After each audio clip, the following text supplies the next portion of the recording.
take it you've seen things like this before, this retro-inspired look Bluetooth speaker. Clearly not designed to fool anyone, because that's the real thing. This is a wall box from a Seaberg jukebox. This is the thing that you'd look through and select the track you wanted to play and press the buttons on the front, and then it would play it at the other end of the room. So you'd have this in your booth in a diner. You see these a lot nowadays. There's still a lot of them around, hooked up to modern systems. And in fact, I've even got this one able to play MP3s. I made a video about that ages ago. I'll put a link at the top of the screen.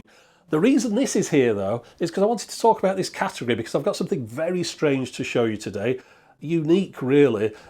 These things, clearly that is not pretending to be that. There's another way that they've done these type of retro look inspired things though, and it's things that almost are pretending to be antiques. You might have seen those record players designed to look like something from the 1920s with a big horn on the top, just about able to play a 78, but not really recommended. They're probably going to damage those records. They're more like a kind of look-alike antique. So that's the second category. So you've got the homage to something from the past, you've got the lookalikes, and then you've got a third category, and that is something that's inspired by the look of things from the past, but not actually trying to replicate a particular device. And you might have seen those Spirit of St. Louis radio sets. There's all sorts of dials and clocks and things inside, but really, it's a modern day device. It'll probably play CDs, have the radio on it, maybe even play MP3s, that kind of thing. Well, those came from a company called Polyconcept. And another thing that they came out with in 2004, well, let me just show you. Right, so here it is. It's the Real Media Centre. Now, looking at this, first off, what would your impressions be if you haven't seen one of these before? If it's anything like mine, you'd imagine that this is some kind of novelty device. The real section is just there for show. It does have a CD player in here, and it's got built-in speakers. It doesn't have a radio, strangely enough, even though it's calling it Media Centre. I'd imagine it would have a radio in. But anyway, I would just look at this and think, novelty CD player meant to look like an old reel-to-reel for some reason. There were shops in the UK called Past Times that were around for quite a number of years. They used to sell kind of tat like this, things that were designed to look like something that they weren't, you know, like an old radio from the 1930s, but they'd have a CD player in it, that kind of thing. Well, no, it's more than that. This is actually a reel-to-reel tape recorder. This part up here actually works, which is just a bizarre idea to bring this out in 2004. Because this is not your normal reel-to-reel tape recorder as well. I mean, a standard one, 1/4 inch wide tape, that's just what they all use. That's normal reel-to-reel for the home. This, it's got its own format, 1/8 of an inch wide reel-to-reel tape, the same width as a compact cassette tape. So it's incompatible with any existing reels that you might have. And looking down the side here, it mentions the various features, crossfader, up to 6 hours of music on a single reel, built-in handle. I don't know where you're taking it, but it also says down here, this unit uses custom reels that may not be compatible with older reel-to-reel systems. Yeah, may not. Absolutely guaranteed, bloody well will not. But yeah, what a weird thing. I mean, to actually come up with your own format for a novelty device. I mean, that's kind of, there's two things being merged together. One, you're making something kind of like just a CD player, you're sticking some cheap components in it, it'll last perhaps just about long enough to get past its 30-day warranty. But then you go to the trouble of creating your own reel-to-reel tape recorder system for it, one that hasn't existed before. That's just a little bit bizarre. All right, well, let's get in it anyway. And while I'm doing that, I just want to mention a couple of things. You'll notice it's branded RCA at the top there. Of course, it's not from RCA. It's made by some place in China, or was back in 2004 or so.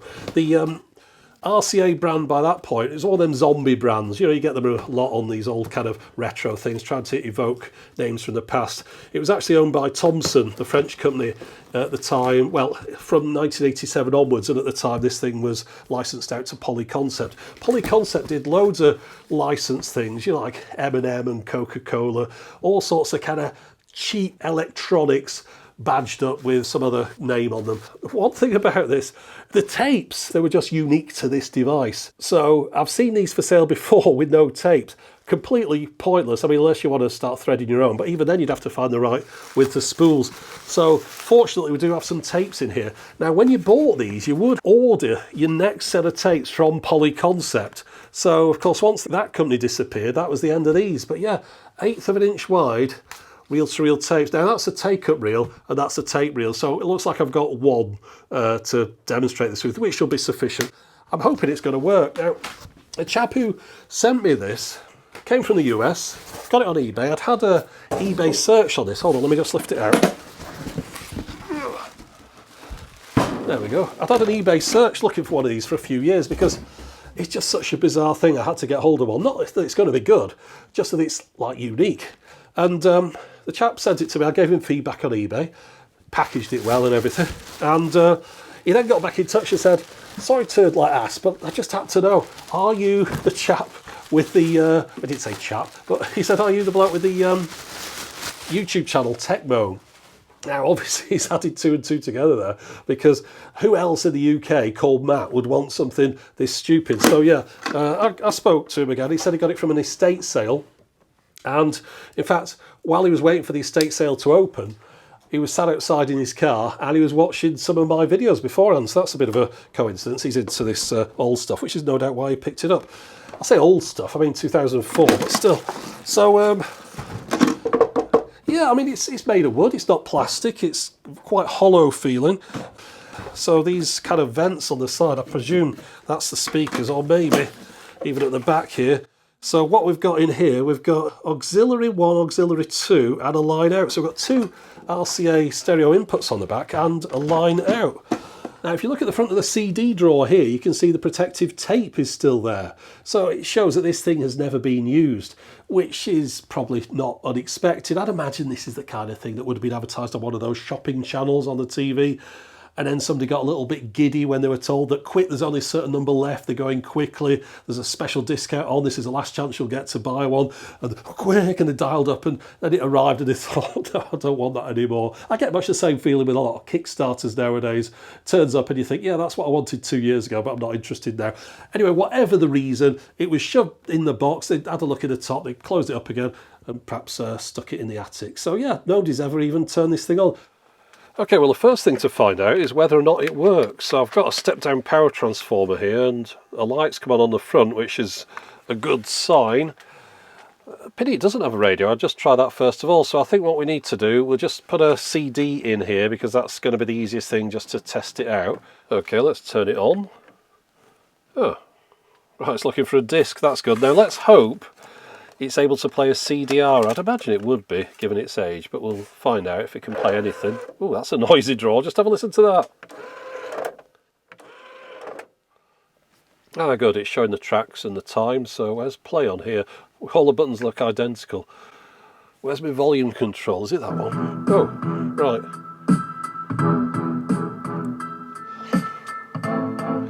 Yeah, so it appears that these are the speakers.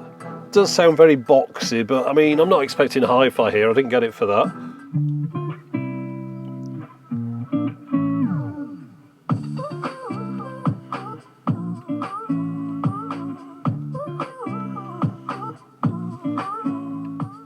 You can see these meters here are really just for decoration. They're labelled up as VU meters, so the volume, of course, isn't affecting them at all, but I don't think you'll be able to accurately set your recording level looking at these. It seems to be more reflecting the beat than anything else. Let's just see what this thing sounds like with the volume turned up.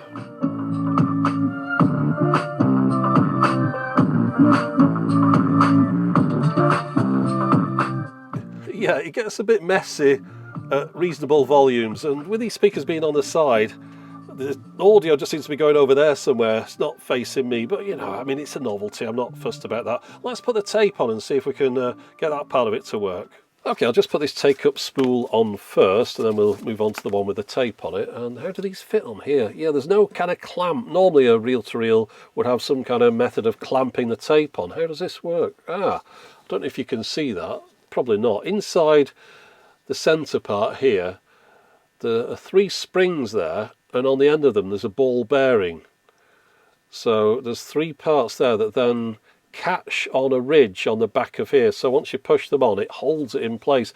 So again, they've come up with their own reel holding system that I haven't seen on anything else. Normally you'd put a reel on and then do something else on top of it, twist apart or whatever, but this just holds itself on. At least that's the idea. Let's have a look, see if we can put it on without breaking anything. A little bit concerned that I'm going to snap something. Let's just make sure we've got it lined up. Of course, this thing is not... Ah, there we are. I was going to say it's not designed to be robust. But that's all right. Let's have a look at that. Yeah. All right, now let's move on to the tape one. Now I did mention that the 1/8 of an inch wide tape wasn't used on reel-to-reels. I should add to that if you had something like a Nagra SN, SNS or SNST, one of those spy recorder type things, those used tape the same width as a compact cassette. But yeah, as far as like a normal home reel-to-reel music playing device, it wasn't used. So let's just pop that one on there. Ah, right. So to thread this tape up, you run the end through this slot here and then up onto the take-up spindle. Slightly different to a normal reel-to-reel though, because on the end of here we've got a piece of plastic. So rather than just running your tape around here and getting it to hold via friction, you run it through that slot there and this should hold it in position. Now I don't know what happens when you rewind, whether or not it snaps or whether or not it's just wide enough to pull itself back out again. We'll no doubt find out later on, but that reminds me of the TIAC open cassette system. I don't know if you saw a video I made quite a while back about this, which is a cassette system with interchangeable reels. So this had the same idea. You got a little bit of plastic on the end of there, and that's what located in the take-up spindle inside that cassette caddy. Let's just get this threaded up. Now one thing of course with these, you have to make sure you don't twist your tape around, so got to be very careful. It's don't really want to go in there. Not the easiest system. Right, we're in. But it's hard enough handling normal reel-to-reel tape because that's fiddly enough, but when you start dealing with narrower tape like this, it's so easy to spin it around. I've like completely twisted it there. I've got a feeling this is on the wrong way around now, because notice how this one has screws on this side and these are the back of the screws here, and it seems like the tape won't locate on it. So let's just spin that around. Let's start again. This is all got twisted.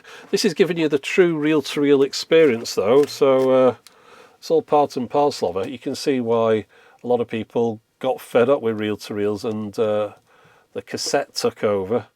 Oh, come on, what's wrong with it? Right, this is difficult to show you, but there's a bit of plastic blocking the gap I wanted to use, and I've just seen now that there's this spring-loaded clip here, if I can just get my thumbnail in it, and that pulls a piece of plastic back and allows me to put something in that gap. So yeah, alright then, well, it's different, put it that way. I think I've done it. Wow. Okay, now this is the section that controls the tape. As you can see, it's labelled up as tape control, but at the bottom here, that's the record pause button. These things are all momentary switches. You just tap them, none of them locate. And the same goes for this joystick type device. Now I've seen things like this on old tape recorders. I've shown one in the past that had a mechanism like this. It was a very positive system. You clunked it into each position, a bit like a gear stick. But if I turn the power off on this one, you can see it might look like it, but this thing is very much different. What's happening here is when you move it into a position, it's clicking a switch at the end and then returning to the center. Okay, let's try and tape from a CD. So we'll just pop one of these in again and just jump to a random track. Okay, so let's put the tape into record. Imagine you hold that down and press that at the same time. I was looking for a recording indicator and it's there at the top of the LCD. So I mean, it all does work, just it's a little bit odd, isn't it? Let's stop that.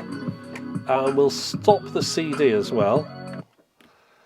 And now let's try and have a listen to what we've just recorded.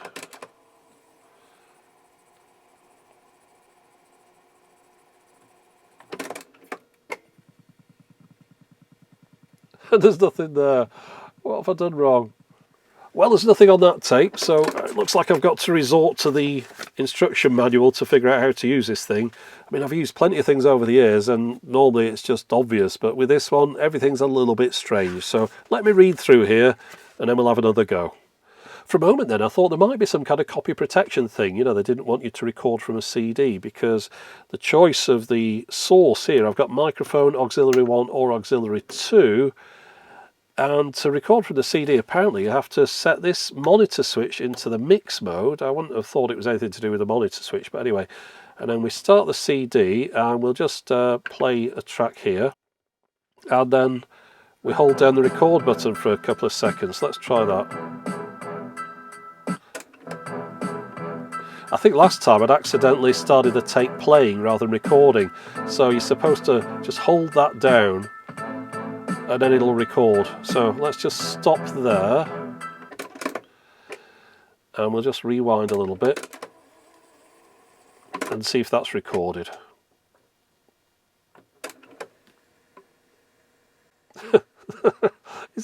Oh, there we go. I thought it had done it again. Right, so that's the tape now.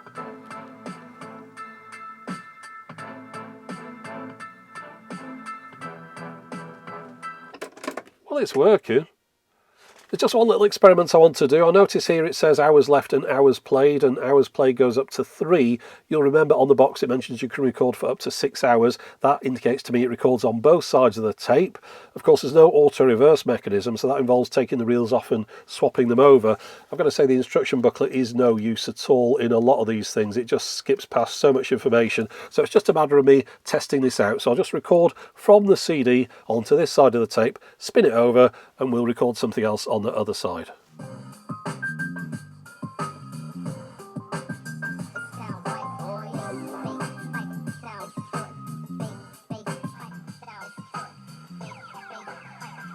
Okay, now I'm going to rewind it back to the beginning. I haven't tried this yet, but on a normal reel-to-reel, the tape would come off the take-up, go back on the original reel. With this, of course, it's locked on there. So is it going to snap, or is it going to have some kind of auto-stop mechanism? I suggest it has the latter, but we'll find out in a second. So we're rewinding now. And of course, we've got this digital tape counter on here, which is actually accurate. It's amazing, really, that all this is working. But any second now, this tape's going to hit the end. Right, it's auto stop. Amazing. Right, okay, let's swap this around now and just try and record on the other side of the tape. I'm going to keep the tape on the reels. I'm just going to spin it around.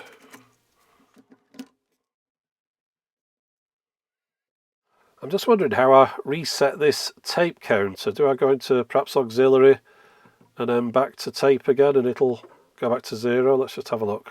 Oh yeah, there we go. Back to 0 again now. Okay, so let's just rewind a little bit on this side. And then if I press play, there should be nothing audible on this side of the tape. Yeah, so as suspected, this side of the tape's got nothing on it. So it works just like a cassette. You record on one side of the tape, flip it over, record on the other side. In this case, for a total of 6 hours of recording. What I want to do now, though, I want to have a look behind here, have a look at the mechanism, then we'll take the back off and have a look in there as well. So this cover here is plastic sprayed up to look like metal. That's the last screw taken out, so let's have a look. Now this is a very interesting design. You can see in the middle here, this is just your normal cassette deck. I'm sure those will line up. Yeah, there we go, with a normal cassette. So we've taken the spindles off the cassette. Belts go off those, and then round the back those go up to these reels here. So if I just spin that round, you can see the whole thing is just being driven like a cassette, but it's all been spaced out. So at the bottom here, if I just press play now, we've got your normal erase head there, play record head, pinch roller, capstan, just your normal cassette deck mechanism. Let's just have a go at playing a cassette. Here's the problem. Different size spindle covers. I wonder if those are over the top of the normal ones. No, they're fixed in place. So yeah, I can't do it, I'm afraid. I could sort of just about squash this in here, but I don't think I'll be able to get it to play. Let's have a go. No, I can't get it to spin round properly. I'm just going to tube a cassette up. But you get the idea. I mean, it is just a normal cassette deck. In fact, let's just take off this bottom plate here as well, so we can have a look behind there. You can see this one's turning with the normal motor for the cassette deck. There's a belt going over to here. Inside that belt will no doubt be pulling this thing up here. And of course that one isn't moving at the moment because there's no tape being pulled through. But if there was, it would be doing that. And of course the fast forward, you can see that one moving, and rewind that one. This will auto stop in a second, no doubt, because it will see that this thing hasn't moved. Yeah, so that's how the auto stop works. If you rewind, it notices this isn't moving. It then automatically engages a stop. One thing I've just noticed while putting this back together again, behind this cover here is located the little springy pad which pushes the tape against the head.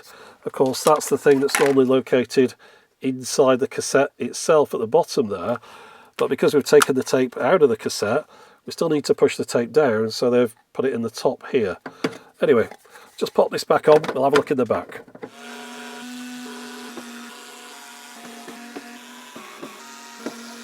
Surprising amount of screws in the back of there. I mean, to say it's something that's a silly novelty, they've put a bit of effort into this, a surprising amount of effort. Anyway, there we go, let's have a look behind there. Don't want to pull those wires off.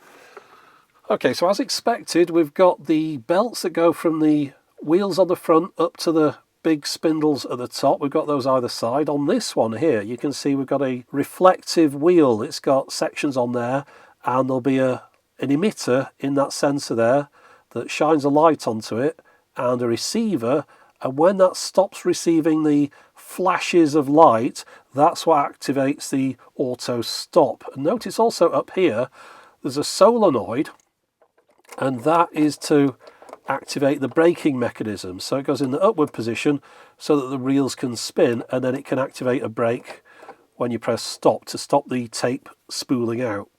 Okay, so I've got the reels back on the machine now and it's turned on. Let me just press play if I can find the switch. There we go. Right, so the reels are spinning on the top here now. Just watch what happens when I press stop. These little green sections on the end of the arms activate as the brakes. Right, here we go. Right, so that's it. Let me just do that again. So press play and stop. I've just got to say, looking in here, if you ask me when did this come out, I would have said it was in the 1980s. Just the overall construction, the design of it, the type of components used. It very much feels like something from the 80s rather than where it's actually from, which is the early 2000s. 5 ohm, 8 watt speakers from SDY. I don't know whether the amplifier is capable of outputting 2 times 5 watts, but the speakers are up for it if it was. And not really that much else to see in here, just a couple of circuit boards, very few chips on this side, maybe on the other side of these, but I don't really want to take it all apart. Now this looks like it might be a date code on the motor. The printing on the side of this, well, to start with it says FAX, but then the numbers after that are 42 space 02. So that would usually signify that this had been manufactured in the 42nd week of 2002. Okay, so since the mechanism behind this panel is just a standard stereo cassette deck that's been stretched out, that means that this device should be able to play a tape that's been recorded on a normal cassette.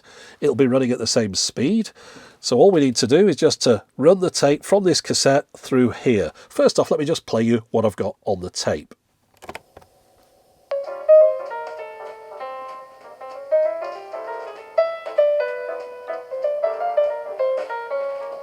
Right, I think it's easiest just to cut the tape here. I think I'll just pop the cassette on round about this point here. It doesn't have to be neat. Right, so that's our cassette held to the machine. Just pull the tape through now. All right, let's give this a go.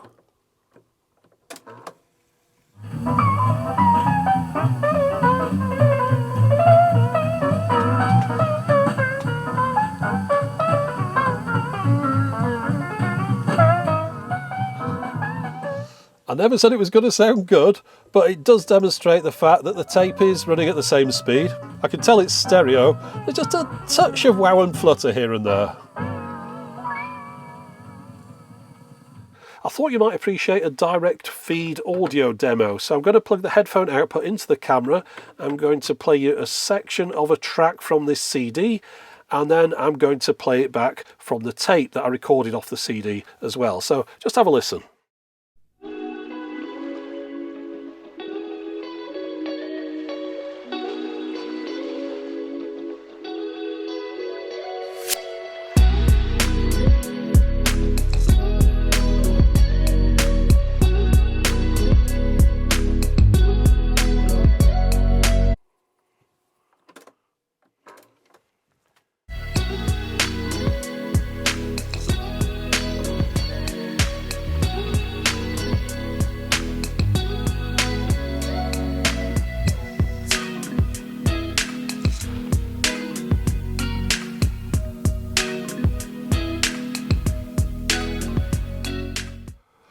I really appreciate about this is that whilst it is just a silly novelty in a way, a retro look device, a pretend piece of equipment, everything on it does actually function, which is a bit rare because I don't know about you, but as a child I had like a miniature lawnmower.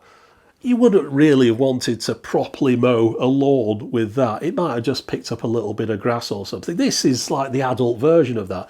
It's like a pretend reel-to-reel machine, and yet it isn't pretend. It all does what a proper reel-to-reel machine would do. It's a very strange mix of a thing. I appreciate the amount of effort that's gone into making everything on this function. For example, there I just started a synchronized recording. I've gone to track 3 on the CD. I press record on the tape. That starts the CD player playing and the tape recorder recording. If I was to stop the CD player now, it would also stop the tape. Earlier on, I thought that those VU meters, they were just there for novelty, just something, bit of visual flair. No, they actually do a proper job. They're a little bit wild, but this is the recording level control here. And you've got to be careful with that to make sure the VU meters don't peak into the red. Otherwise, the recording will be distorted on the tape. It's a proper recording level. It's not an automatic level control device. We've got a fader over here. We can fade our recordings in and out nicely, or we can mix between the auxiliary inputs. We've got the 2 aux inputs on the back there. I mean, the speakers aren't the best.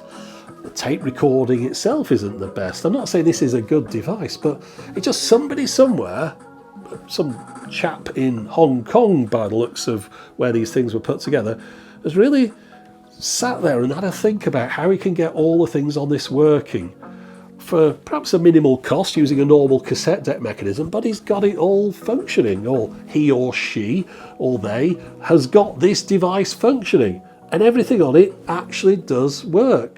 Probably not for long, but it's working at the moment, and I very much appreciate the amount of effort that's gone into this. I'm a bit blown back by the whole thing. That's not a phrase, is it? Blown away, taken back. Both of those combined, I'm blown back by the fact that this thing actually does its job and it does it properly. I'm not suggesting everyone go out and get one of these, but I mean, you wouldn't better find one. But wow, what a weird thing. The amount of effort that's gone into a novelty to make it actually function as a proper device. But anyway, I hope you've enjoyed having a look at this one here today. I've certainly enjoyed playing around with it. I really don't know what I'm going to do with this next. I mean, it's not something I'm going to put into my hi-fi, but it seems a shame just to stick it away in a box somewhere. I'll have to have a think about that. Anyway, that's it for the moment. As always, thanks for watching.